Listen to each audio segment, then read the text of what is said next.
I intend to rule with respect. What is going on, guys, and welcome back to the podcast for another review of the Book of, well, I guess it's called Boba Fett, but it really isn't.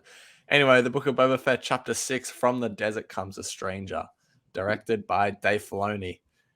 What an interesting episode. This series has gone to places that I would never have thought it would, but here we are. Anyway, my lovely co-host Mike, how are you today? I'm feeling some type of way. It's been an interesting day seeing everyone's like very much split reactions on this episode on social media, on Twitter, Instagram. The conversations have been, like I said, interesting. So, but I'm here talking about the episode again with Ari, so I'm excited to have a civil conversation and some cool, breaking down of the episode moments and some cool insight from you guys, our viewers. So I'm excited. For sure. And I don't know about civil, but this is the time of the episode where I'm going to give a spoiler warning. Well, if you've clicked here, potentially already been spoiled, but why did you click here? Let's be honest. Why did you click on this review if you haven't watched the episode? Anyway, yeah, let's just get into it. So, overall thoughts. I'm going to start with you, Mike. Tell me, what were your overall thoughts of chapter 6? I think there's a lot to be said with this episode. I know that 10-year-old me, watching Clone Wars would be so. I think I would just be dead by this episode. It would have killed me. Watching Clone Wars, I always asked, does Ahsoka ever meet Luke if she survives? I mean, we ultimately all thought she would be dead by Revenge of the Sith, right? But I was always one of those optimists that was like, she'll meet Luke one day. How would that play out? So seeing that was amazing. We got Cobb Vanth back up in there, my boy, amazing. Cad Bane, wow. The fact that Cad Bane isn't even the most thing to talk about this episode, that's crazy. A live action version of Cad Bane, my favorite bounty hunter, epic. And there's other things that I just have issue with because last week it was like, all right, we're doing an interlude week. All right, cool. Whatever. We said our thoughts on it. And then we come here to this series and at this point I'm just scratching my head. I had a fun time watching it. I really did. But at the end of it and seeing that with the content that we got with the storyline with what we got with Boba, I couldn't just help but scratch my head and be like, what is happening? At the middle, while John Favreau was writing this, did he take a break in the middle, like a coffee break, and then come back and be like, "Hey, I'm bored with the stuff that I'm doing with Boba Fett. Let me change it up. Let me do some Mando stuff." And listen, I understand a lot of you have been telling me, "Hey, by the way, they did say that this was going to be Mando season 5, 2.5. Excuse me." No, they did not. It was reported by sites, mainly Collider reported on it. Collider.com reported on it first that this was going to be Mando's season 2.5. Let me just interject for a second, because I will say Kathleen Kennedy did say in the investor meeting the next chapter of The Mandalorian comes in 2021 or whatever. She was implying that Book of Boba Fett was the next chapter of The Mandalorian or whatever. Like, I think that could be what people are referring to, but I hear what you're saying. The number 2.5, I'm like, I did my research and I was scratching my head. I was like, what are these people talking about? I found it was back to Collider. If that's what Kathleen Kennedy said, awesome. Yeah, if that was the goal from the outset, that's what it should have been leading up to this series. It should have been the marketing should have been like that to prep people and maybe not call it the Book of Boba Fett. Maybe call it exactly. They shouldn't be calling the next chapter of The Mandalorian the Book of Boba Fett. Exactly. If that's what their intention was. Someone in my comments today was telling me about, yo, they should have marketed differently. I was like, yes, exactly. It just would have changed our expectations completely different. As soon as the first trailer hit and you see some stuff with Mando, wow, we know that what we're in for, and we're not shocked every week when it's like, wow, Boba Fett was not in this episode, right? And also, someone was in my comments was saying they should have changed the name to The Mandalorian, The Book of Boba Fett, or something like that. Yeah. Or The Book of Boba Fett chapter. Awesome. That would have been perfect. It just it's like, I understand if you want to set up this Mandoverse, by all means, do it. But you shouldn't have to sacrifice the story that you've been setting up. By the way, it has been a very slow story. very slow story. And I've applauded them because of the, as you heard here on the podcast, what they've done with Boba Fett's character. I've just loved. People have not been loving it. And to all the people that are loving the series now, where were you 3 weeks ago? That's all I gotta say. However, like I said, if they marketed this differently, I would have no problems with these episodes. I would have been like, wow, we got Luke Skywalker and Ahsoka this week. We even got Cad Bane, cherry on top. But the fact that last week we didn't get Boba, and this week we got Boba as a cameo role. I don't even think he said a line. I'm literally just lost for words. Like I said, don't care if you got to set up the Mandoverse, do it, but don't do it at the expense of the narrative that you've been setting up. And like I said, by the way, hasn't been the most interesting narrative, but yet here we are waiting every week and being like, yeah, we're gonna do it. We're gonna do it next week. Next week's gonna be, as our friend Park said in our episode 3 review. Next episode, I don't want any of that filler. I just want all that action. We're still waiting. That's my take. Well, I mean, Robert Rodriguez, his quote was like, "All killer, no filler." And like, I'm not going to sit here and be like, "Oh, this episode was filler." Like, honestly, I would never call anything filler because that's a lazy critique. But yeah, I don't know. Look, honestly, I agree with you. The series just needs different marketing. It shouldn't have been marketed the way it was. It also needs a different title. The book, like, I would have liked if, during The Mandalorian, they just called an episode like The Book of Boba Fett, like this or whatever. And then The Book of Boba Fett could have been an interlude to The Mandalorian, you know? And so, yeah, this show just needs a different title, man. Like, but to talk about the episode for a second, this was some of the best Star Wars I've ever seen. This was honestly fantastic. There was some stuff in here that was just sensational. And the thing is, though, I struggled to enjoy it the way I would have I guess maybe, as Mike's saying, if I was maybe a 10-year-old, I would have enjoyed it a bit more. But the thing is, there was some of this stuff just felt very unearned. Like, why is all of a sudden in the Boba Fett series, Ahsoka and Luke having their meeting that we've been waiting for forever? Cad Bane makes a lot of sense to the Boba Fett story. And to me, he's come in 3 episodes too late. Like, if all they're going to do is episodes 6 and 7 with him, then I'm going to be seriously disappointed. I don't think they will, because I feel like they know that he warrants a lot more screen time than that. But yeah, and then the stuff with Grogu, all that stuff, it's just, where are we? This is just not the time for it. As much as I love it, though, like, I seriously love this episode. But once again, I just find myself completely conflicted. And honestly, just feeling very similar to last week. I just feel like, okay, I love all this stuff, but when I clicked on Disney Plus, I clicked on the Book of Boba Fett, and I kind of wanted to watch the Book of Boba Fett because I know a lot of people, the first 4 episodes weren't for them. I honestly really, really enjoyed the first 4 episodes of this series. Like, something about it just really resonated with me. All the stuff with the Tuscans, everything was great. And then now it's like a different show all of a sudden. I'm like, well, I love all this stuff. And like, it's just like all this anticipated, like, Star Wars moments. And they're just here all of a sudden. And I'm just like, I don't know. And especially the Cad Bane one, like, don't get me wrong, was so excited to see him. However, by the time of the episode that he came in, I was just like, it almost just felt like, oh, another thing. Right. Another thing. And so it felt a little bit spoon-fed at times. It, instead of us all eating it up, it felt like we were sort of being force-fed some of this stuff. Yeah. Which, I mean, I just don't know. It feels like the creators just have given up on Boba Fett, which I'm like, you guys were doing great stuff with him, honestly. But yeah, overall, it's just a similar feeling to last week, but honestly, a little more so on the side of I just enjoyed it because I expected this. Last week, just to me, came out of nowhere. This week came out of nowhere in the sense of I didn't expect a full episode of The Mandalorian.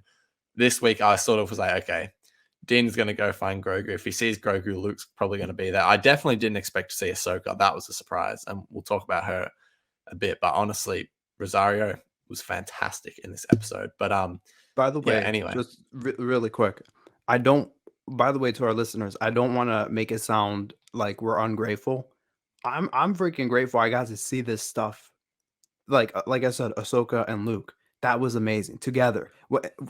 as Ari said, we'll talk about it in a bit, but yeah, it feels really unearned, and Dave Filoni's usually good with fan service. Look at all those people that were gutted when Maul and Kenobi fought. They didn't like it because it wasn't a flashy fight. But then you look Yeah. at the significance of the duel. And some of this stuff felt without significance. But yeah, like I said, we're not ungrateful. It's just I Yeah, whatever. I've talked 100%. about it enough.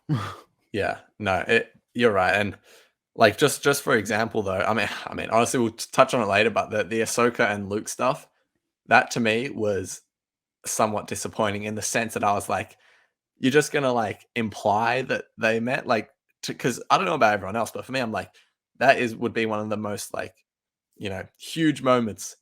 Luke and Ahsoka meeting for the first time, or like finding out about each other even. But You then see, in now the it's like we're Ahsoka here, and it's like series, they just yeah, all of a sudden it's just like, oh yeah, they know each other. They're cool with each other. They've obviously talked about Anakin before, and I'm just like, really? Yeah, like you're just gonna throw us in like that? But anyway, we're gonna break it all down as we do each week. But we haven't even talked about him yet. But let's start from the start here. Cobb Vanth came back, and honestly, when he first walked in, I thought it was Cad Bane immediately, which it wasn't. But this was funny because last week we talked about it when Din said he's going to go find his little friend. I thought he was talking about Cobb Vanth for some reason. Obviously, he wasn't, but even still, to see him immediately, honestly, I was so excited. I was like, yes, Cobb Vanth, let's go. He's interacting with a few pikes. He's very, very protective of Mos Pelgo, we see. And yeah, he wins himself a chest of spice, but decides to just kick it back into the sand, give it back to the land, I guess, keep the soil rich or something. I'm not too sure what the meaning of it was, but how do you feel about this sequence and also just Cobb Vanth being back?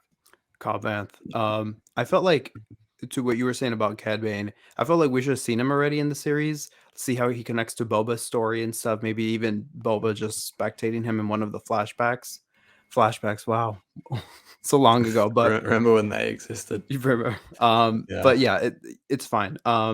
Like I said, love seeing him still laying down the law in Mos Pelgo or Freetown. yeah, That was very cool. And yeah, the what struck me as odd was that the Pike was like, this is worth more than your town or something like that. And yeah, he proceeds to like kick it to the floor and just let it all spill out. And yeah, because of that shot, I was expecting something like maybe like a holocron or something, not specifically a holocron, but some type of like device or something, or some type of data file that was going to roll out with it, just because they haven't really made this spice trading stuff all that interesting. So I was expecting that they were going to do like throw in like a data file or something that was going to have like damaging evidence against the Hutt families or something. But yeah, other than that, what a cool and beginning, and then you get those cool credits at the beginning. That was very cowboy-esque, very Western yeah, style.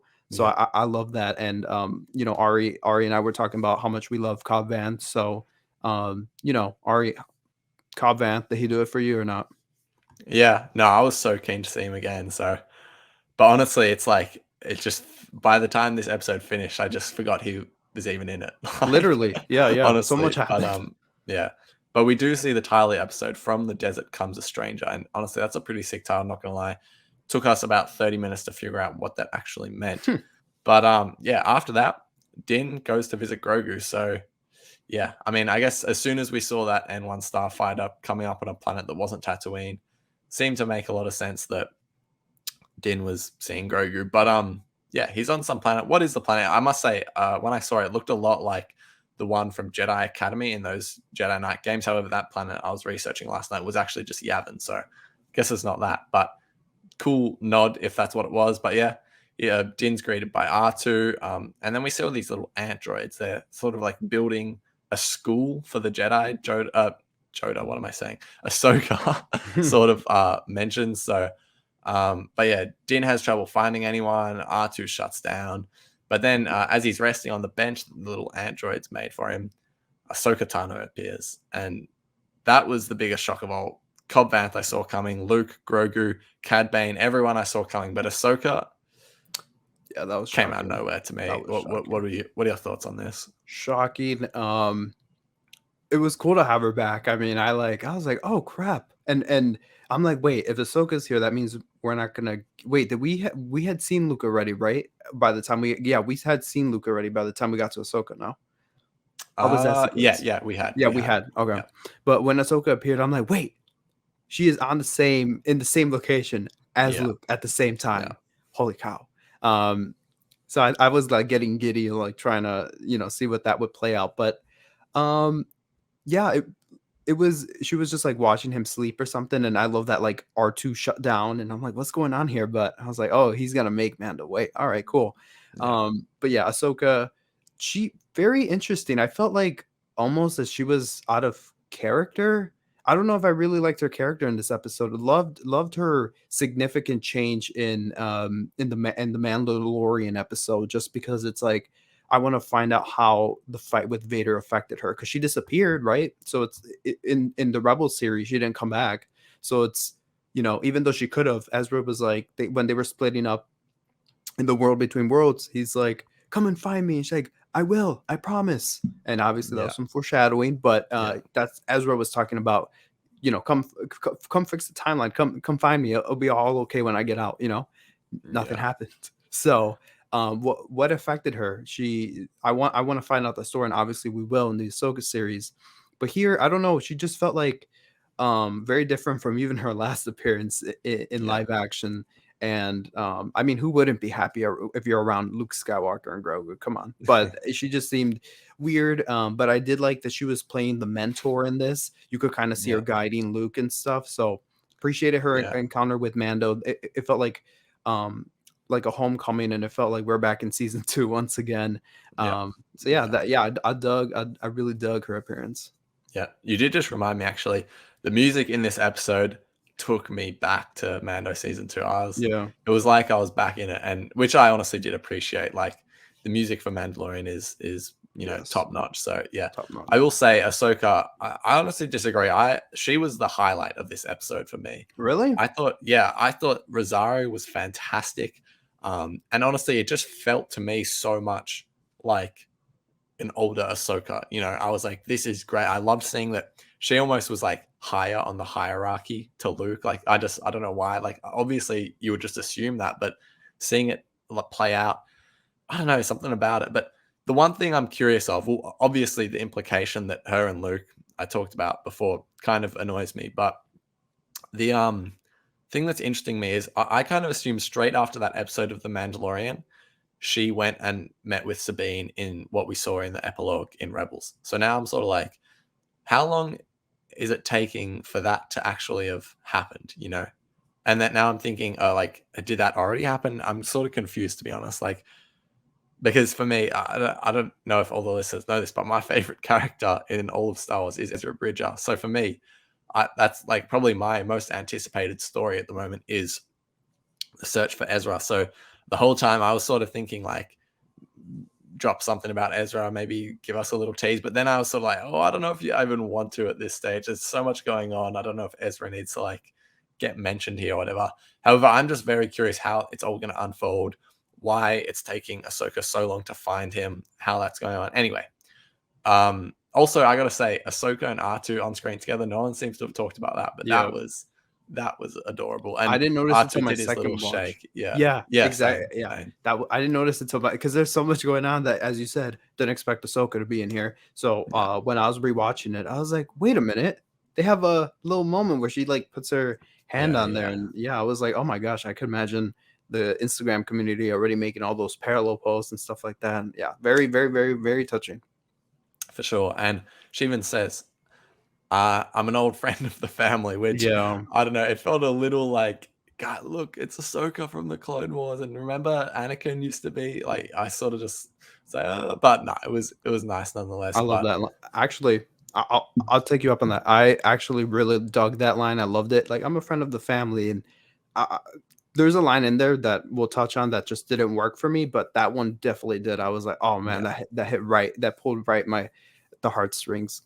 Yeah, I guess. Yeah, it was subtle enough, but at the same time, as someone that's like so hyper aware of everything going on, I was just like, we get it, sort of type thing. But Yeah, anyway, but Ahsoka explains to Din why he shouldn't go see Grogu.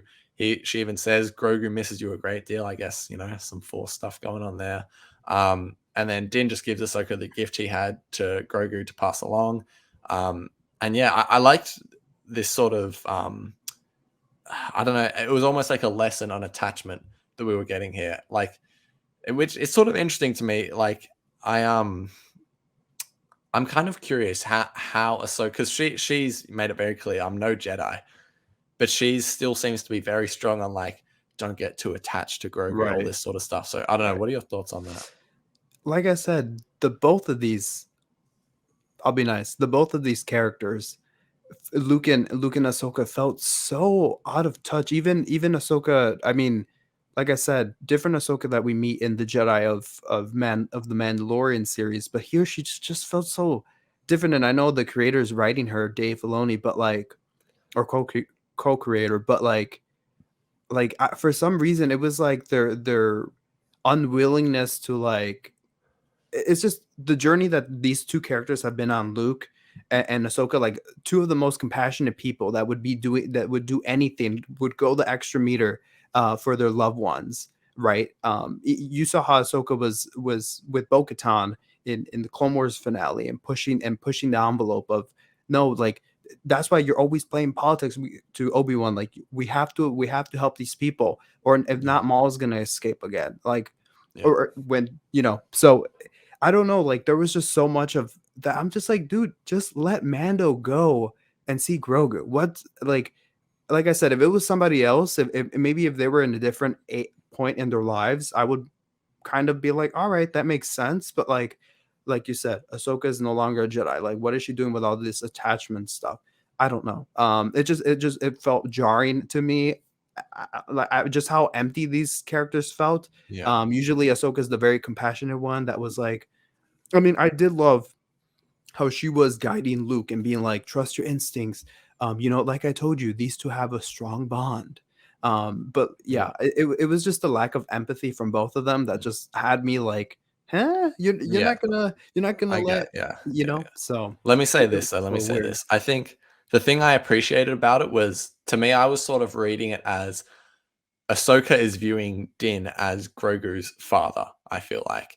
And she's sort of trying to convey to him that he needs to let Grogu go for him to fulfill his potential almost. It's sort of like, parents letting their children go and do what they need to do without like having that control over them anymore. It's sort of like, I felt like it was like Ahsoka was trying to tell Din to let Grogu free almost. And also just saying like you being here is going to make it harder for him and that sort of stuff. I don't know, like it just I did kind of resonate with what was going on. I just enjoyed that it was sort of like that lesson of like you just at some point you need to like let your children go and like do what they're going to do, even though Grogu is still like a baby, I know, but it's like I don't know, I just appreciated that. But it feels like in a lore sense, like we're repeating failures of the Jedi in the prequel era. It Yeah, just feels like yeah, we're going that's back to true. that That's true. separation stuff. It's like of all people should know. Like look at her love for Plo Koon, and it's like how she had to fight Anakin to go out there and save Plo Koon. And it's like he came all this way and you're not gonna let him. I mean, I get it, and I love that she was mentoring him too and being like, is this for Grogu or is this for you? Are you doing this Yeah, for I like that. That was very touching. But again, out of character, maybe with the change of Ahsoka fighting Vader, that's changed her character in that way, being less compassionate. But yeah, it was just jarring for me, and they both of them felt kind of hollow at times for me. But yeah. there we No, go. that is honestly fair enough. Like, I don't know. I do see that as I'm sort of like Ahsoka. Like, you were you were almost like the symbol of what the Jedi should be like, Right. and now she does sort of seem to, like, yeah, it's a bit convoluted because like I think she's trying to be like for the greater good, Grogu needs to be trained, and for Grogu to be trained, you need to take a step back. So yeah, it's Right. a bit hard to sort of tell. But anyway, let's talk about Luke training Grogu plus that Grogu flashback.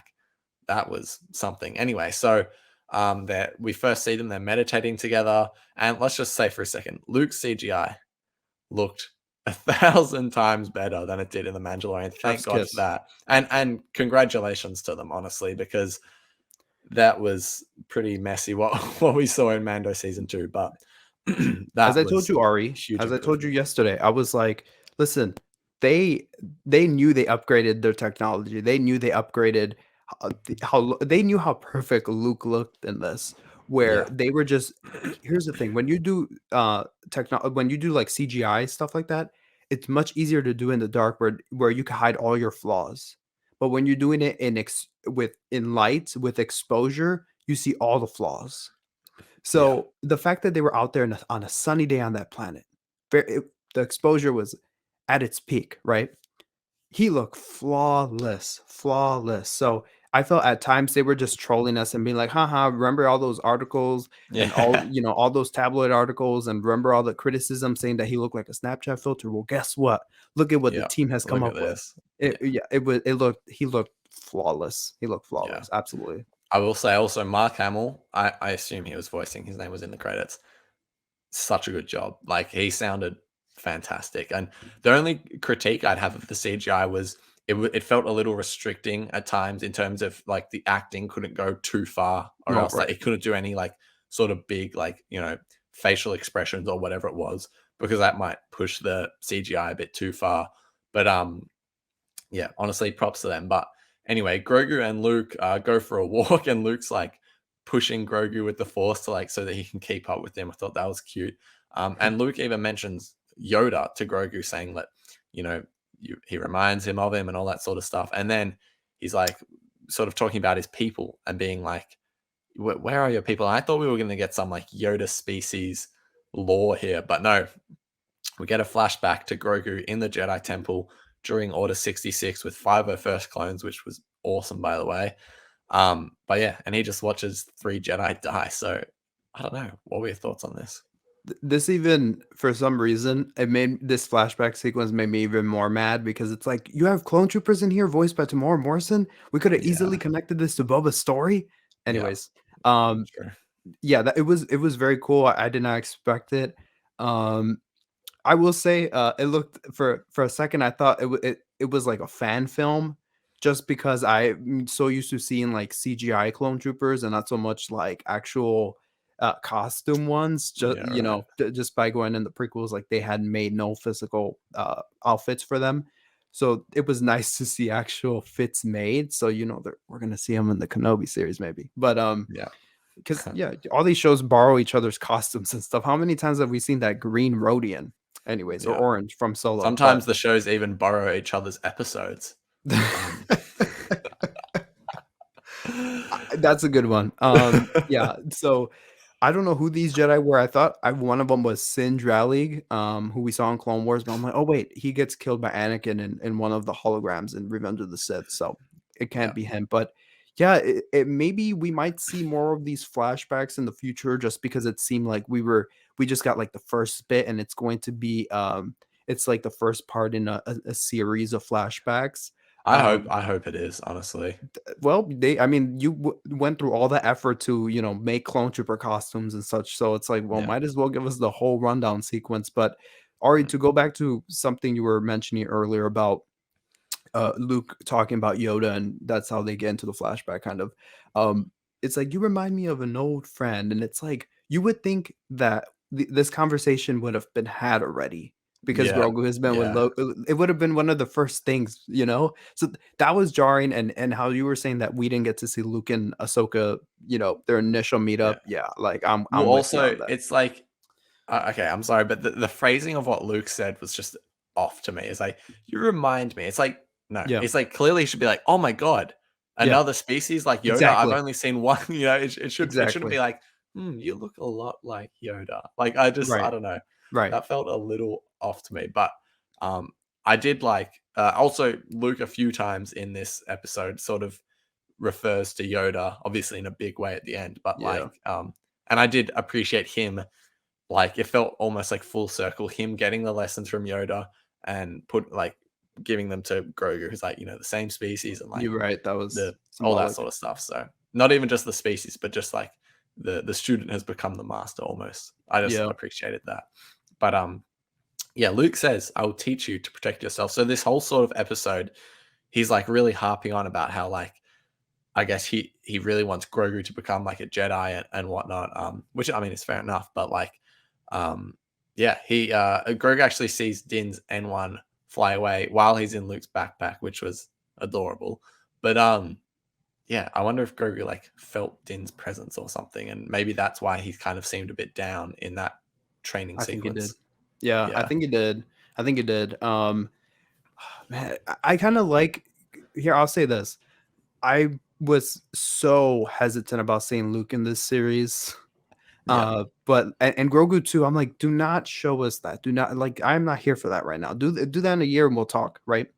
But once we and you were talking about the music earlier. Once we settled down and we got like that cool like biblical shot of Jesus and his disciple, but it was Luke and his follower, his Padawan. You get closer, and the music just starts playing, the little like child theme motif.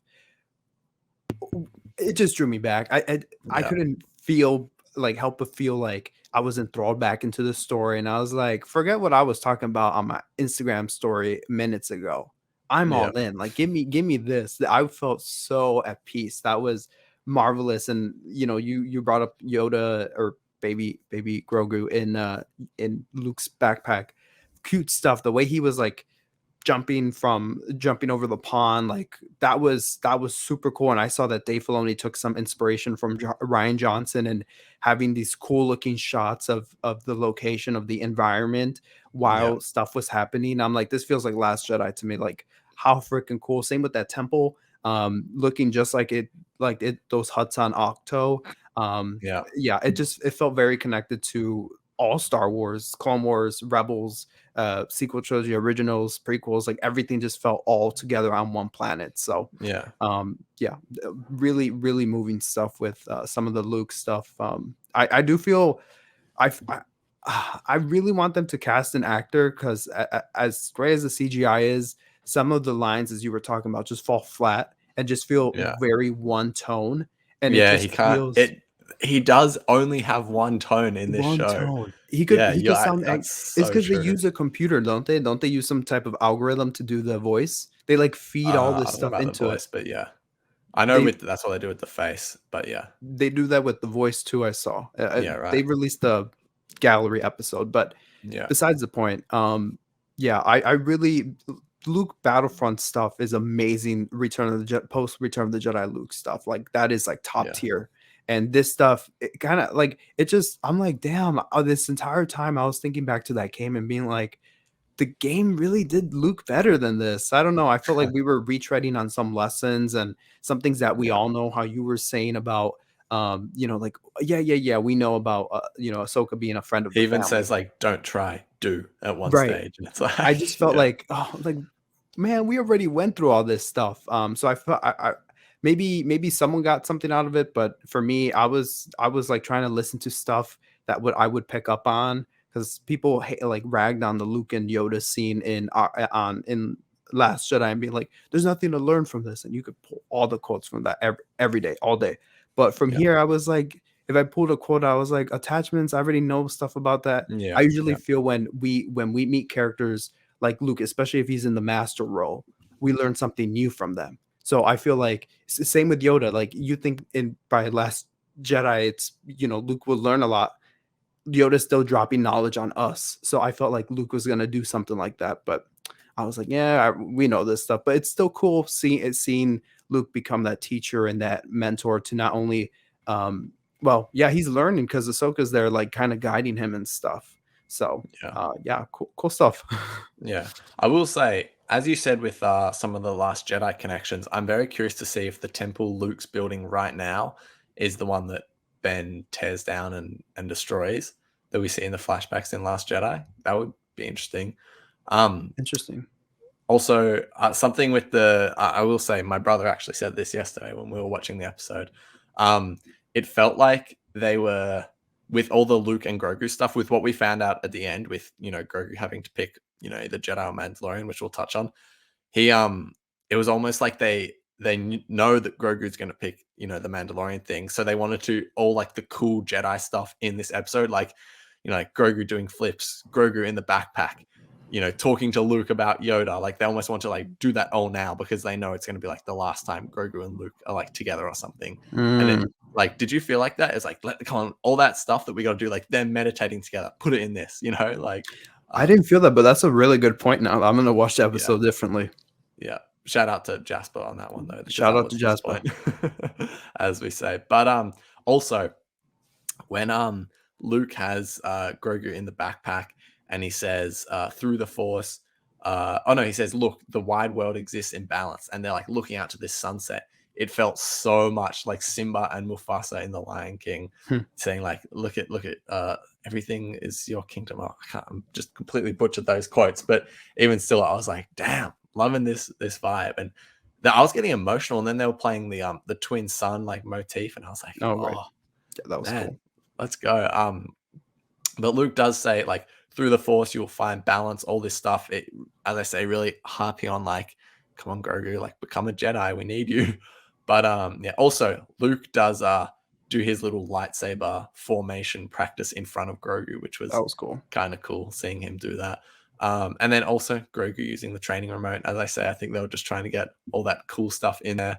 I will say one of the lessons I did enjoy that wasn't just like a repeat was when Grogu falls over. He gets shot by the training thing or something, and then Luke's like, get back up, always get back up. Also, like, I don't know, nice. Like, it's very basic, like surface level stuff, but even still, I was like, I appreciate that.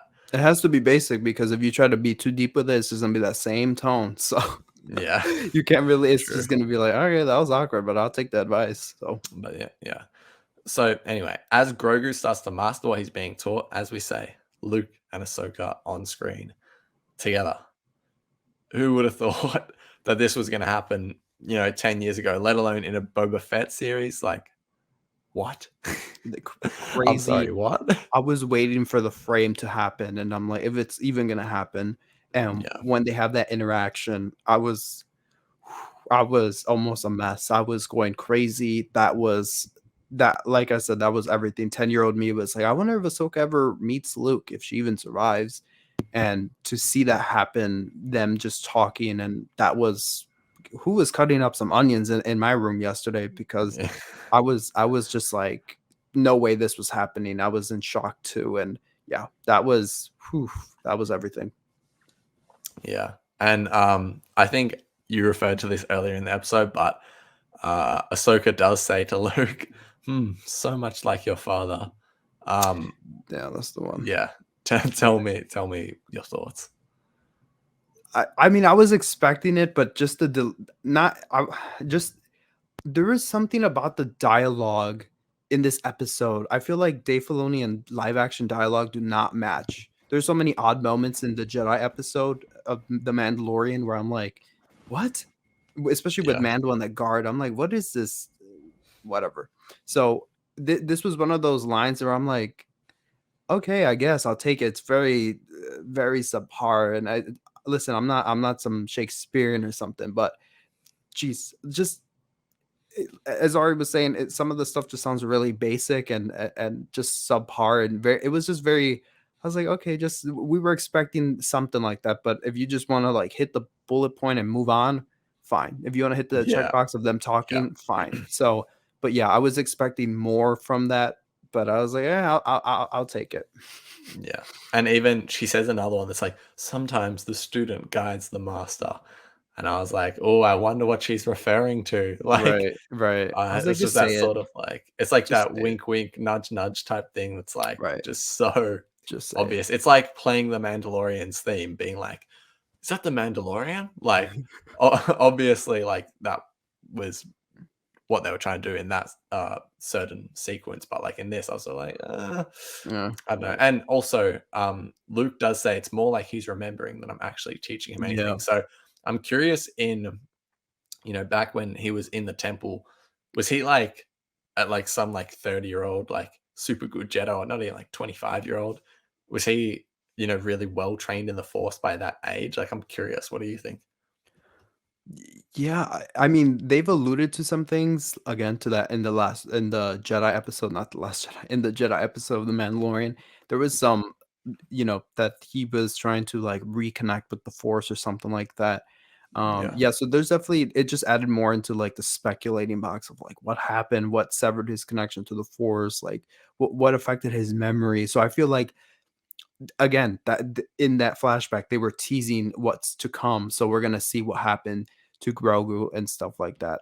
So I feel like there's more to the story there. So it just felt like a hook for that they were gonna like pull back on later. So Yeah. Yeah, definitely. And yeah, well, after we see all that training sequence, we finally get back to Tatooine and we finally see Boba Fett, who makes a cameo in his own show. And I wasn't for sure, but then when the episode finished, I was like to Mike, did Boba say anything? I went back and rewatched, and he doesn't have a line. He hasn't spoken for 2 episodes, which pains me, but we're just gonna have to get past it. But man, somehow, it was very Bad Batch vibes of them cameoing in their own show. But like, yeah, gee whiz, I just is what it is. But anyway, Fennec says that they're having a little meeting. We see the mayor's Major Domo, Black Chrysanthemum. And I gotta say, I saw Black Chrysanthemum. I was like, oh yeah, he's in this show. yeah, Honestly, right. completely forgot about that. Even those the mods, I was like, oh yeah, I forgot about them. Like, I forgot that they exist in this show as well. Oh man. Anyway, but yeah. So Fennec says they're gonna need some foot soldiers, and Din reunites with Cobb Vanth. Also, I just gotta say, when he's on the way there, the Jawas have like their sandcrawler, and they've got the crate dragons, like mouth and head, like the skull of it on their sandcrawler. I was like, oh, that's neat. And then also in the bar in Freetown, they have like the spine of it. I'm like, anyway, just cool. But yeah, Cobb and Din reunite. Din explains what he needs with his foot soldiers and everything. Cobb's sort of hesitant, but he says the big smile of yours lets you get away with anything, which was classic. But oh yeah, also it's called Freetown now. Like Right. what? But anyway, long story short, Cobb agrees to see what he can do to get Din to help him as a favor. But I don't know. What do you think of? We've sort of already touched on, but Cobb Vanth in this episode interacting with Din once again. And I got to say, again with the music, taking me back to the Marshall days. Like it was good stuff. That's when Cobb Vanth was in an excellent episode. Yeah, But what's the dialogue was, this is what I'm talking about. The dialogue between them was so weird, and same with that, like with that Freetown mention. I was like, okay, I understand that, like that's how they changed it in the Aftermath books. Like, Mos Pelgo eventually became Freetown or something. Cool nod, but it was just the delivery of it, and the again the writing. I was like, it was just janky. I don't. It was just like a weird. The conversation like flowed really, really weird. Other than that, I'm really. This is when I started like getting really impatient with this episode, because it's like, you want to give us all that Luke stuff, you want to give us all the Ahsoka stuff, great, but have Boba do something. And it's like, you would think that Boba, I get it because of Mando, as we've seen his connection with this town. I understand that he's the one getting foot soldiers, but it's like, why are you taking Boba Fett and making him a like just a background character again? Like that's yeah, literally what it's happened. It should be not Fennec Shand, not Mando. It should be Boba Fett recruiting his own army, mm, right? Like when yeah, when we went to that exactly. to that room where they were huddled against around the map, I was like, oh wait, this is where we're gonna see Bosk. Nope. So Boba has just been sitting around doing nothing while Fennec has been recruiting Mando, and then now Mando's recruiting the supposed army. Yep. What is Boba doing? It just raises more question how lazy some of the writing this series has experienced. Like, so you just have Boba sitting there, or what? Fennec was the one that went to find Mando, so you then left some speculating. Well, Boba Fett, he's off world, he's getting Bosk. What's happening? Nothing. So that was another thing where it's like, bro, this is Boba's series. Like, let this man go around and get his own troops, get his own men. Boba's the man with the connections. Boba's the one with all the history.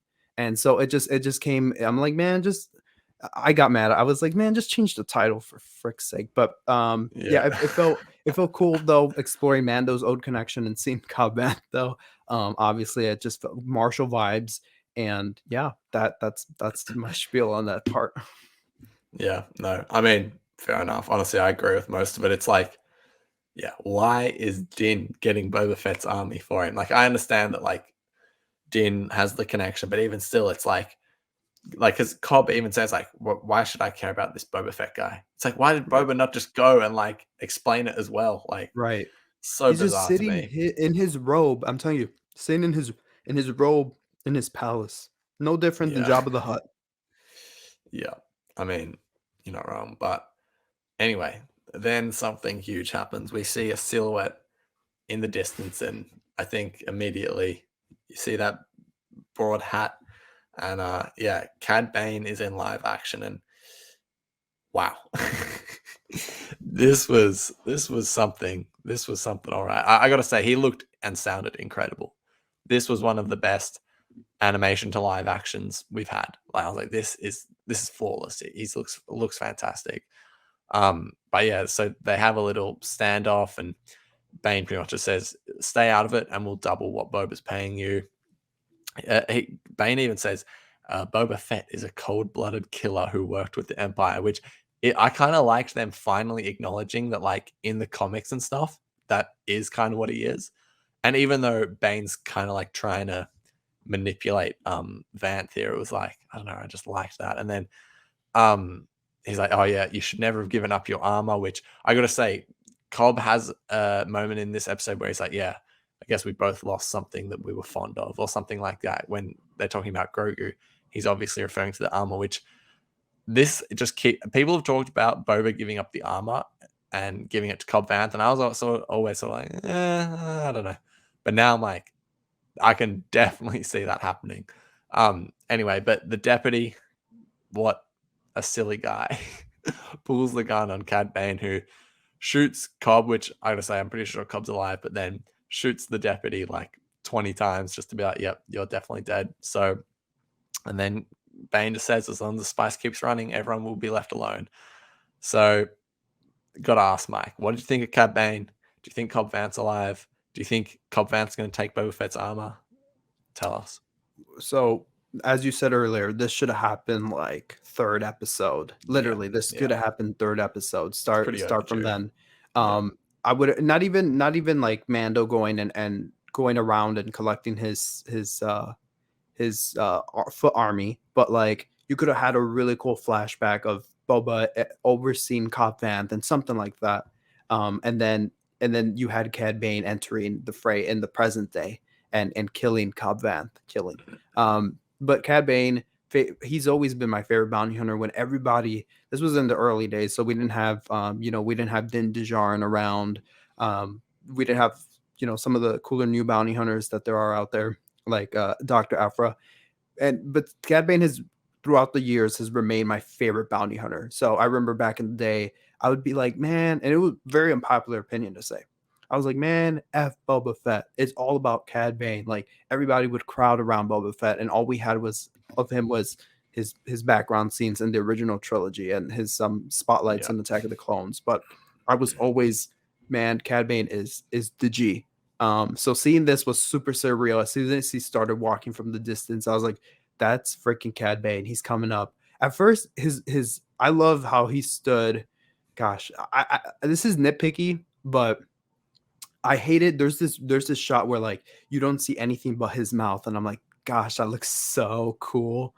And yeah, then they go like behind him where you see like his back and you see Cobb Vanth in the distance, but like in that shot he's looking up, and I'm like, consistency here, people. But anyways, yeah, other than that, like the framing, the shots were done really well. I just didn't like how I sound like a negative Nan. I'm sorry. I'm never like this, but there's just so many yeah, things that rubbed me wrong in the episode. Um, this just was so reminiscent of his appearance in Bad Batch, where he comes in at the yeah. very It end, was. has a Western style duel with his opponent, and then walks off. And it's Yeah, especially at the end of the episode, I was like, oh, I guess everyone's gonna be posting Star Wars is like poetry, it rhymes. All right. But yeah, it was redundant. So many redundant moments in this episode. But the Cad Bane, the most thing that I'm angry at is that he should have been the talk of the week.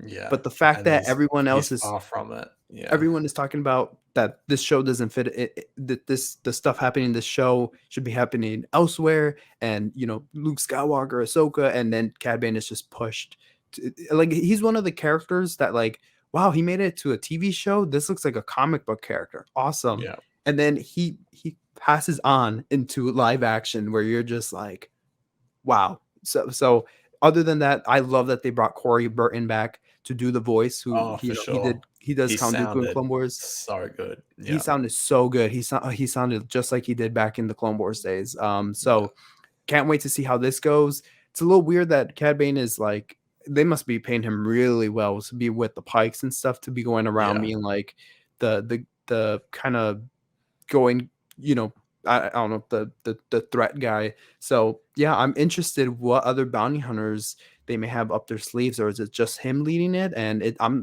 we were all thinking Crimson Dawn.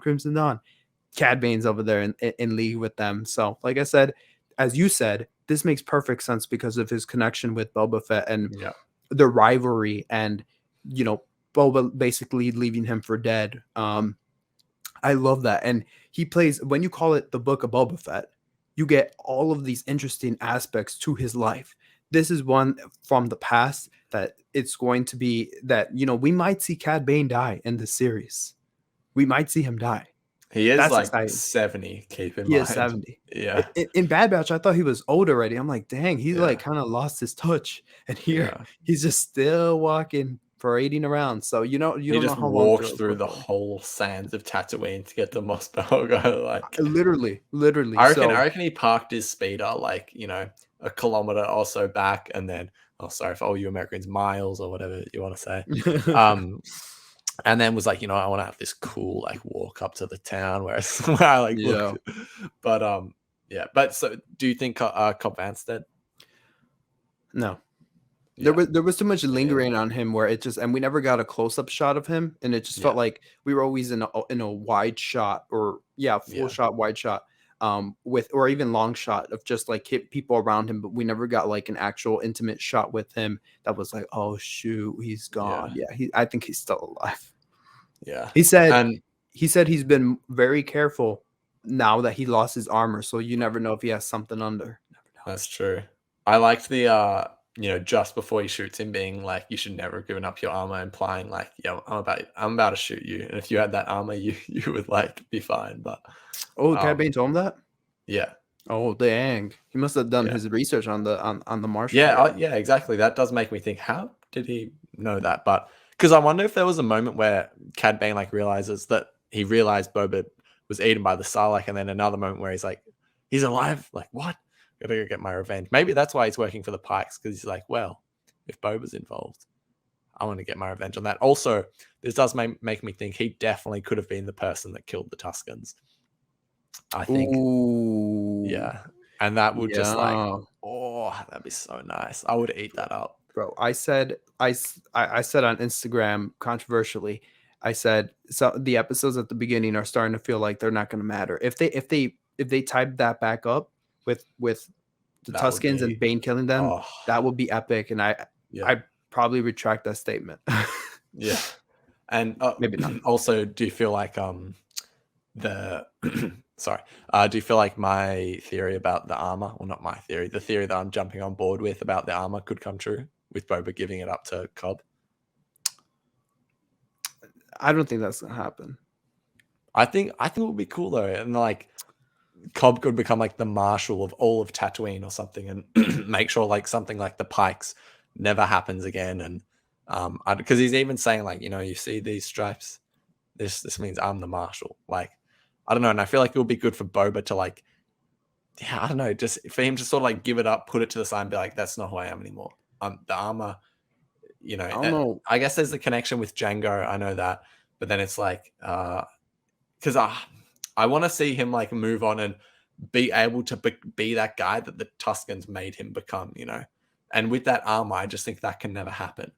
So I feel like if he put it to good use, it would just it would be a nice way to, give that character that redemption arc.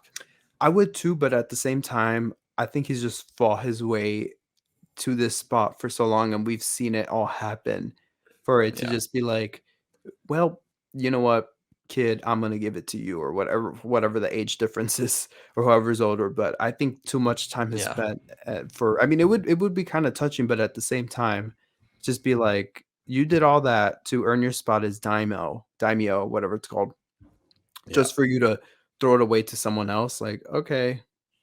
I mean, Yeah. it's cool that he was the one that started the change that got Bib Fortuna out of there.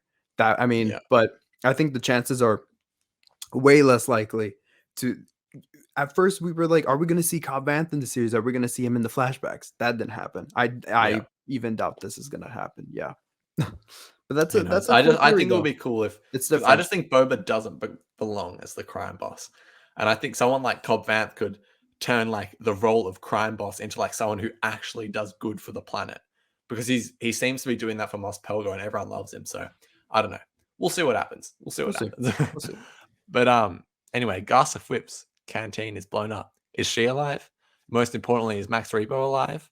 And is this the start of the all-out war? Because I think this is like finally the beginning of it all.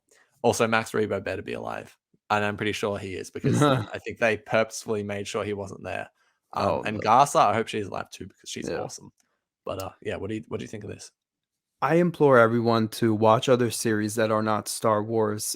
Any other series that you watch, this would have happened in a much more consequential way, in a way that Yeah. actually felt like real and gritty. And I mean, not gritty as in a sense of like, oh, you want to see people die, but it's like this had no like, it just happened out of nowhere, and it was just dropped. Yeah. And they every time they would take us to these insignificant places, and this place was cool. I love seeing how vibrant it was, and it just seemed so out of like touch to be on Tatooine. It was like it was so sprawling with energy. It ju- and it's like, all right, cool. You introduce us to this place, and then you just bomb it up, and it's like with no with just I don't know. Like I guess the way the episode flowed, it just happened, and it felt like if we got this like 3 episodes ago, it would have been like, whoa, her place is gone. She's gone. How's this going to affect the overall? But was ruling is what message is this sending? What's yeah, and the mayor. The mayor was like, "Go see what's happening at the sanctuary, whatever it's called. Go see what's happening there." We get there, and she's like all nervous and stuff, like, "Oh, it's the twins." And I just thought there was Yeah. something going to be there, and I'm like, well, maybe we're going to find out. And now it's just gone. And I don't know, like I implore all of you, please go watch other cool dramatic series, because what they gave us here was just something out of left field, and having no type of repercussions. It doesn't even seem like in the moment. I know that in the long run we're gonna get, like, as you're saying, the all out war, but it's I don't man, it just felt like, wow, this could have been a really dramatic moment. This could have been really on point, but it was just like watered down just because, oh shoot, we're running out of time. Let's just do it anyway. But I will say that was when they left the jug there. I was thinking, oh, are they gonna try to bribe? Are they gonna try to bribe her? And Yeah. I was Right. like, oh, when the droid was like, oh, you left your canteen behind or whatever, your canister, and they just walk out. I'm like, oh no, no, Yeah. it's gonna happen. Bam. And I'm like, mom, there we go. But yeah, besides the rant, cool scene. Yeah, I can't believe we're at the finale already. But this better be a 3 hour finale. We're gonna get this all out war. Yeah. We're gonna get You know all what I these was actually tie-ins. just thinking with the Mhm. finale? Yeah. Because obviously all episodes of Mandalorian have been, all seasons of Mandalorian have been 8 episodes, Mhm. and maybe people have, like, who I don't know if it got leaked that it was going to be 7 episodes, but maybe it was 7 weeks of releasing episodes, and it will be 8, and they'll drop 2 next week. I'm not trying to get anyone's hopes up and be like, oh, they're doing 2 next week, but I feel like that would sort of just make sense to keep it consistent with like the 8 episode series. Plus, maybe the 2 episodes are just that connected that they're like, we just need to drop them both in 1 week. So that could also be a possibility. I'm not saying I think that'll happen. I'm just saying there's potential there. Because yeah, everyone is saying like This finale better be like 4 hours long. They have that much stuff to do. But we'll see what happens. Maybe they're just saving it all for the second season of the show, Oh my which gosh. who knows? Who knows? But yeah, let's talk about the final sequence of this episode. Luke gives Grogu a choice. So pretty much Luke shows Grogu what Din brought for him, which is like a little Beskar. I know they're called something. I don't know the name of them, but like a little shirt pretty much that will protect him like armor. And then he also shows him Yoda's lightsaber, which you were telling me yesterday that's a bit of a retcon, and I did a bit of research, and yeah, it definitely is. Which I don't know. It's no Kanan, but it's still a bit like okay. But yeah, he offers him an ultimatum of either choosing to become a Jedi and take the lightsaber, or go off with Din and choose the Beskar. It seems pretty clear that he's going to choose the Beskar. That Yeah. makes sense to me. But I don't know. What do you think of this? And I got to say though, I love what they're doing with Grogu here. I still think this should have been done in the Mandalorian, but I do really like that Grogu is giving the choice: Jedi or Mandalorian. It's up to you. What are you going to take? I like that. It reminds me of the story of Rebel season 2 with Ezra, when it was like, well, what do you want to be? Do you want to be a soldier, a rebel, or do you want Yeah, to be a yeah. Jedi? Like it Oh, that's a reminds me good of point. that. And Yeah, he's like, what if I don't want to be either? You know? So I'm obviously, I think, I'm sure they showed it to a Disney executive. Like, what do you think about this? You know, what's your approval? And being like, yeah, he's got to go back with the Mandalorian. yeah. But I definitely think he's good. Exactly. Yeah, yeah. I It just got to just say, we were talking last night how it's almost mm, like a business decision for him to decision. pick the Mandalorian thing, because they're like, well, we need him in the Mandalorian, so Right. which pisses me off a little bit, but is what it is. Right. For me, we could talk about this when we go regular podcasting, but it's like you could have had a whole season without Grogu. That's how we thought we were gonna do it. A whole season without Grogu. Yeah, It just had Mando and company and moving along, trying to do the dark saber stuff. But anyways, or Ari, we were talking a bit ago or last night, I guess, about the stuff with Ahsoka and Luke. It just felt like in your face moment, how you were talking about like corporate synergy and stuff on last week's show. It just yeah, felt like that moment where it was like, will I ever see you again? I was like, why are you guys showing us this? Like, even yeah. forget that it's in the Book of Boba Fett. It's like, just this feels like such a like wink, wink, nod, nod. It's Ahsoka's gonna like, get her own show. Like, you'll see yeah, me in there. yeah, Like, come on. Some of these moments are like super over the top and cheesy. I'm just like, come on. yeah, Which Star Wars has every right to be, but it felt like we already know we're getting a Ahsoka series. We know Dave Filoni's writing it, so it just felt like a yeah. It just didn't fall right for me. And this one, the again, putting outside the context that this is a Boba Fett series, I was like, oh, this is the note that we're ending on. Okay, cool. Jedi or is he gonna pick the the Beskar thing? I love. Let's touch on the retcon real quick. I I brought it up yesterday, but I was like, man, I don't really care. If it's in favor of doing a better story, which obviously look at the symbolism here. The fact that Luke has Yoda's yeah, lightsaber and he ignites it and is like, this is a lightsaber. Again, I felt like this would have been a conversation that had off screen, because this is kind of when you're teaching a youngling. I think this is an important step to talk about is a Jedi lightsaber, right? Like, this is definitely. a Jedi lightsaber. Like, if it was the first time. But anyways, and I was like, wow, that is Yoda's lightsaber. That is so freaking cool. I didn't care about the comic, and plus in the comic, you could just say it was somebody else's lightsaber. They never specifically say it was Yoda's lightsaber. You just see Masameda. Is that his name? Yeah, yeah, You see him holding. I always get the blue guys confused. Arn Frita and Masameda, but you have Masameda holding like the the lightsaber. Yoda, apparently Yoda's lightsaber. It looks like it it's was they. I officially. went back and looked yesterday. It's so clearly they're trying to make that point that it's Yoda's. But at the same time, this 10,000 Jedi, it could be anybody's. It could be Yeah, Yaddle's. We have another Yaddle. I don't know. yeah, So it's I fine. guess. But I mean, think about back to Clone Wars and Hugh Wang's like little hologram uh True, display that he true. has. You see so many familiar lightsabers, and it's like, well, it looks like everyone's sporting the same one. So it's fine. It's they never said it was Yoda specifically, but it was obviously made apparent out to be. But whatever. So I love the symbolism here. That it's wow, this was Yoda's lightsaber, and here I'm ready to pass it on to like the next of his species. Like that's super cool, awesome. But yeah, this is interesting. I don't know. Now that I'm being serious when I say this, I really hope we don't see this the next episode. Like, please Oh, save this. me too. Me Please too. save this for later. But you I'm at know it this is going to point. be in the next episode, right? Because it's going to be. I listen. At this point, I'm pleading.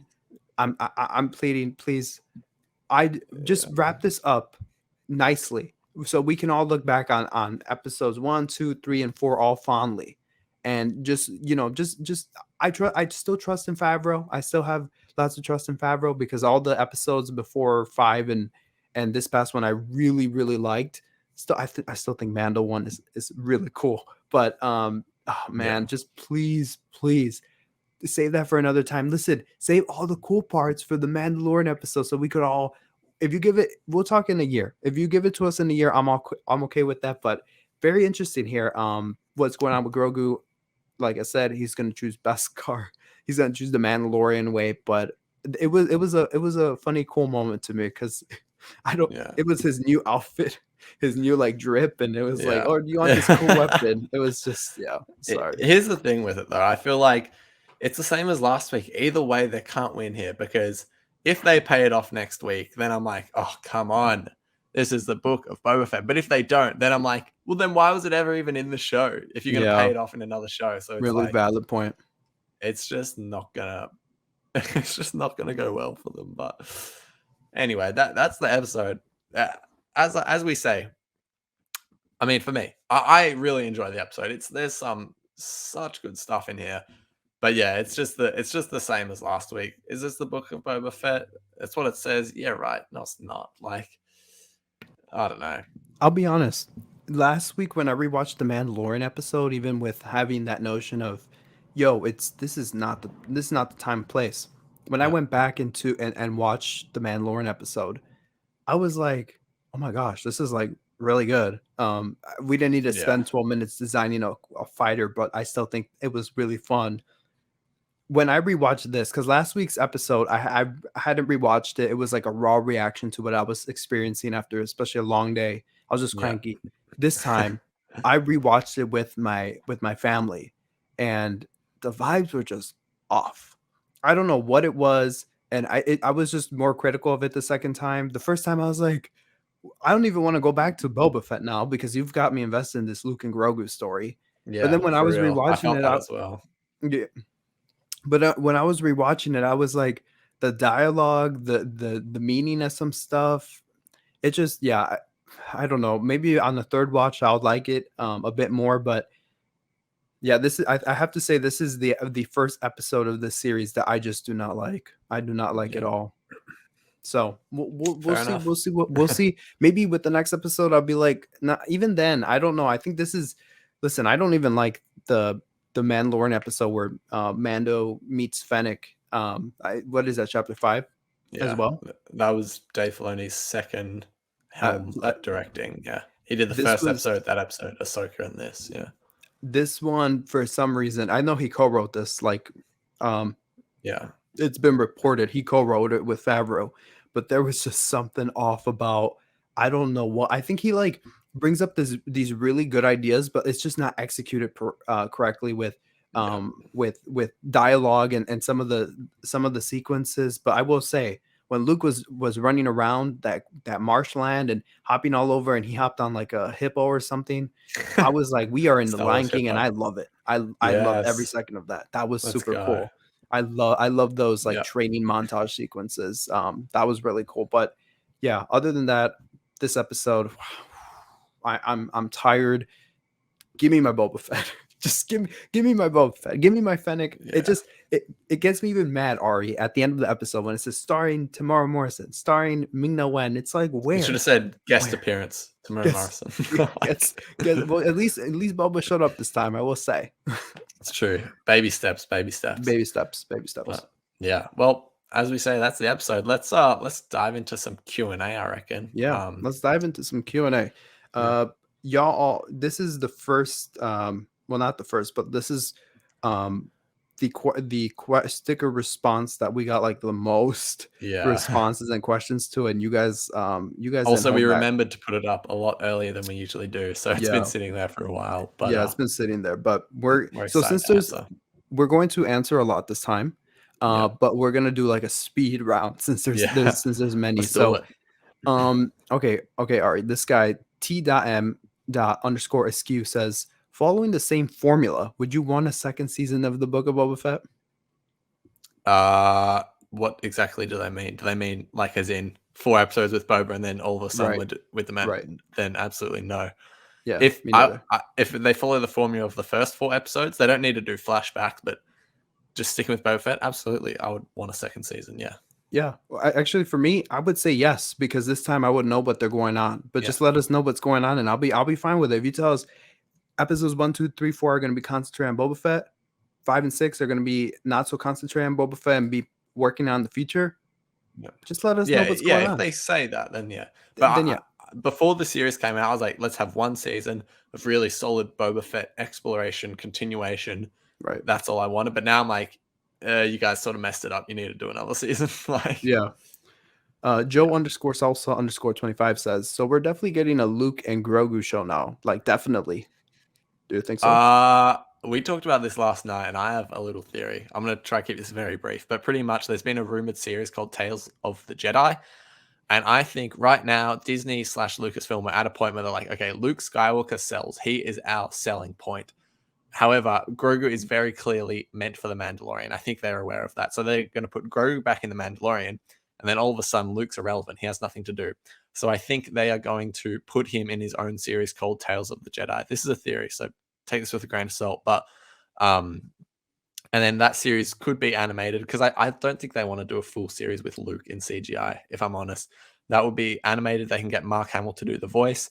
They can bring more people into the animation realm by being like, it's Luke Skywalker. You got to watch it just after The Mandalorian. So I don't think a Luke and Grogu series. I think a Luke series, because I think they want to keep pushing out that character, but not with Grogu, because, as I say, he's meant for the Mandalorian. And that's not too far off base, because look at what Marvel has done with By the way, this felt like a very MCU type thing to bring every element of what they're doing in here, but and that's not praise. It's not praise at all. I like the MCU, but very cramful. It was very crammed. But what you're saying, what they did with the show, what was it called? Marvel. What if Marvel? What if? Like, look at how many viewers were tuning into that every week. So it's like, make you care about, a Luke Skywalker series going on with stuff, and you could definitely bring Grogu in for an episode. All right. Shane says, we love Shane. He says, by the way, happy birthday. It was his birthday the other day. Happy birthday, Shane. Happy birthday, Shane. Did Boba only hire Black Chrysanthemum and Din Djarin for muscle and no one else? You think there's going to be some more bounty hunters, and who? Yeah, well, Fennec does go like, we have enough, but then she's like, we need foot soldiers. So I think she's referring to, like, I think Din and Chrysanthemum are going to like almost lead the pack along with Fennec and Boba and the Rancor, I imagine. And then they need like sort of some pawns, you could say, in terms of like chess. But I think it's something else. Yeah, pawns. No. Pawns. He says pawns. Yeah. I'm talking about like the chess pieces, like you know, they have all like. So yeah, I know. I agree though. It is a bit weird. Like Muscle, Din Djarin, and Chrysanthemum are enough. It is a bit odd, but I think that's what they're going for. If we don't see Bosk, by the way, Bosk, like I said, yeah, I thought he was a lock for this series. Book of Boba Fett. Yeah, we should be getting every aspect of Boba Fett. Bosk, you bring Cad Bane, his arch nemesis. You bring Bosk, that's his uncle. You should bring in Bosk. Bring in Bosk, or his whatever you want to call him. All right. Jedi_Chelsea says, hi Chelsea. Ideally, how would you like the last episode to look in order to center in on Boba's story again? Make Cad Bane the person that killed the Tuskens and make it personal. Draw it back to the first 4 episodes. That's just one of many things they can do, but yeah. He has my answer. That perfectly said. All right. Yeah. The running statistician says, how come Luke's teaching no attachment when that's what made him different in the original trilogy? Yes, that's exactly what I'm saying. That's exactly what I'm saying. It's it's the lack of it. It just feels like they're not aware of what they've done and how far they've come. You know what I'm Yeah. saying? It's I just will say this: when Ahsoka was teaching it, I felt like that made sense. When Luke was harping on about it at the end of the episode, I was like, "Luke, what are you saying? Like, you're meant to be sort of, against that." But like from Ahsoka, I understood the whole like, let go of your child, let them fulfill their potential. But then this was sort of like, you'll be breaking the Jedi code, and I was like, hold on, you can change the code, like don't be like the armorer, allow right. your code to Right. adapt. So yeah, Yeah, that for me, the whole Luke thing, it's like, dude, you were attached to changing your father and it almost got you killed. I mean, hmm like but it yeah, was that perseverance of attachment that even that look, the outcome was that your father ended up being changed because of your attachment to the idea of him changing. So it's like, yeah, shouldn't you kind of be for attachments? yeah, Not. I mean, dude, it's not like like Grogu has a girlfriend. Like this is someone that basically saved him from Imperials. It's like you would think that there would be some type of empathy going on, but there's none. So that's what's frustrating to me. But we'll talk about that another time. yeah, Jedi Master Grant says, "Do you think the Pikes hired other hunters like we want to see, like Bosk? Ooh, that would be. Imagine yeah. Bosk was with the Pikes. I think it will be like a bounty hunters v bounty hunters type energy. That's sort of what I'm predicting. But yeah, because I don't think they would hire one 70-year-old man to protect the whole syndicate. But Oh, it's yeah, especially having there's got to be like a team out there. I want where's Dengar at? That ooh, imagine the next episode it starts off with Cad Bane and he's yeah, walking back to the Pike Syndicate headquarters on Tatooine, and then it's just lined up with all these hunters, and oh, that would be so cool. But yeah, yeah, that wraps it up for our Q&A, y'all. So thank y'all for submitting. We had tons of questions, and I was gonna answer another one, but it was just redundant on everyone was saying, "Where's Bosk?" And it's like, yes, where's Bosk? But again, make sure to follow Star Wars underscore exchange and all underscore Star Wars and look out for the sticker tab for that finale. Because guess what? I think yeah, we're going to have a lot of discussion with y'all about the finale. So we're gonna need your questions. We're gonna need your thoughts. So yeah, send them out over through that sticker tab. yeah. Also, I mean, I'll just say this now instead of saving it for the end. We won't say exactly what's happening next week because it's not locked in. However, what I will say is make sure you're subscribed to the YouTube channel because we might be doing something pretty special for the finale. So make sure you get on Ooh. there, subscribe, stay tuned. But yeah, Mike, before we wrap up, as we do, give your overall rating for the episode. Tell us what's next, what's in store for the finale. Rating 5 out of 10. Yep. Sorry. Last week I'll go back. Last week I would give it a probably like a 8.5. Just even taking out that it wasn't in Book of Boba Fett, 8.5. Like that was master. That was a masterpiece.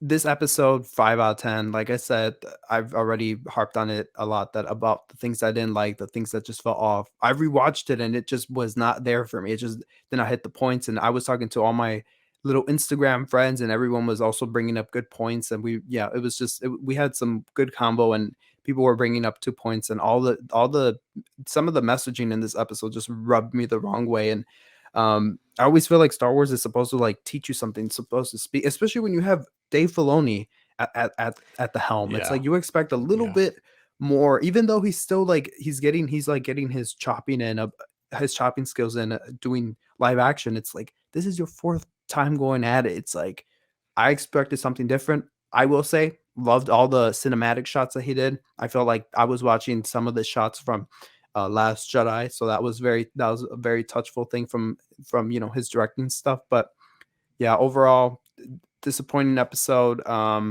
This was I love that this episode began as it felt like a penultimate episode. You got Cobb Vanth up in the mix, like right into the action. Yes, we're getting things moving, and it's just if overall it fell apart for me. But if you enjoyed it, that's awesome. I envy you. I definitely gushed over some moments, but then there was just moments that just completely took me out, and I was like, nah, this feels so forced and spoon fed to me, which I don't like. But I'm still listen. I have not given up on the show.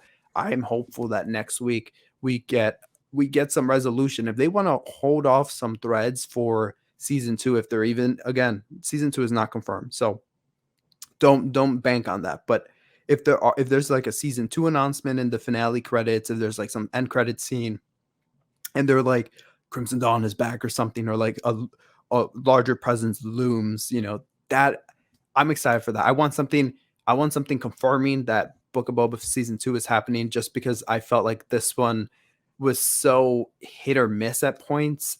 Even though I like really enjoyed every episode up to this one. Yeah, I just next week, please do a cool job of not only integrating all the parts that you had us sitting there watching and investing in, but also further what's going to happen with if they don't resolve some of the things, like what's going to happen in the future. So yeah, that's my take. Ari, how you feeling? And you said this is some of the best Star Wars you've seen. How do you feel? Yeah, I do agree with you. Like, it was just hit or miss at times. There was so much good stuff in here. The Boba Fett thing is just weird. Like, I've honestly gone back and forth. Like, at one point last night, I was at a 6 out of 10. At one point last night, I was at a 10 out of 10. Wow. So I honestly, I'm gonna balance it out, and I'm gonna say I'm at around an 8. Like, and honestly, it's not an 8 out of 10 Book of Boba Fett episode. I'm not even considering that it is one right now. I'm just thinking this is just an 8 out of 10 piece of Star Wars content. That's sort of where I'm at with it. So yeah, I will say this: appearances don't mean it's good. Like, a lot of people think just, oh, Luke's in it, this is the best thing ever. Like, as good as I thought Luke was at times, as good as I thought Ahsoka was for pretty much the whole episode, yeah, there were some moments that didn't land, and it felt like too much at times. However, Cad Bane was fantastic. Ahsoka was fantastic. I love what they're doing with Grogu. I liked the sort of lesson that Din learned about, letting Grogu go almost, which is now going to seem redundant because he's just going to come back to him. But, and in terms of next week, who the hell knows what's going to happen next week? I mean, all I'll say is what I want. And what I want to happen is for the finale to round back to the first 4 episodes and, give us a full circle moment with those and make sure those episodes weren't for nothing. That's what I want to happen. And I also want to see Cad Bane kill the Tuskens, which sounds so dark, but I just think that is what that is what this story needs. That pull. I think that, and it's just that would make the story so much richer. Anyway, flashback sequence. Are we gonna get one more flashback sequence? Sure, if that's what it takes. Yeah, but yeah, that just about wraps up the episode, I think. Yeah. I was throwing it over to you to do the outro, but I can I'll just... Oh, my fault. Listen, you heard our stuff. You heard what we had to say. What do you have to say? What did you think of the episode? Let us know in the YouTube comments down below. If you're on Apple Podcasts, make sure to hit that subscribe button. Spotify, YouTube, we're looking at you, Spotify. To all our younger listeners, the Spotify crowd, we love you too. Make sure to rate us and all that stuff. Leave us a review. Yep. Listen, as I said, we had a good discussion here. And I'm interested in hearing what you guys think. I've had a lot of discourse when we're recording this episode, a lot of discourse, what was going on. But one thing I love is talking back to our audience and hearing what you guys have to say. And, you guys will message me on Instagram and be like, oh, on the podcast, you said this. And I love that you guys listen and stuff. So thank you. For sure. You just heard our thoughts, and nothing what we say is factual. We're just giving our takes. And listen, if you disagree, that's cool. You can move on. You can do whatever you want. If you agree, awesome. That's cool too. I appreciate that. But either way, it's just fun having a gathering around fellow Star Wars fans and just talking Star Wars. So that's cool, and experience this too, because we're new waters, we're in new territory. We've never had anything like this before. So to experience this all as a collective is a really unique experience. So Ari, we have a finale. As you said, we're going to be doing something kind of on YouTube. So make sure you subscribe to YouTube. We'll announce more things once they become more concrete. We won't pull a Book of Boba Fett on you and switch it up. But I'm excited to discuss all the things of the finale. Hopefully it lands. But until next week, you can find Ari. Where can the good people find you if they want to chat? Instagram, Star Wars _exchange, and Twitter at the SW Exchange. Yes, and you can find me at always all _Star Wars on Twitter, on Instagram. Like I said, come talk to us. And make sure to subscribe wherever you're listening, and we can't wait to see you. All right, we'll see you next time. As always, thanks for listening, and may the force be with you always.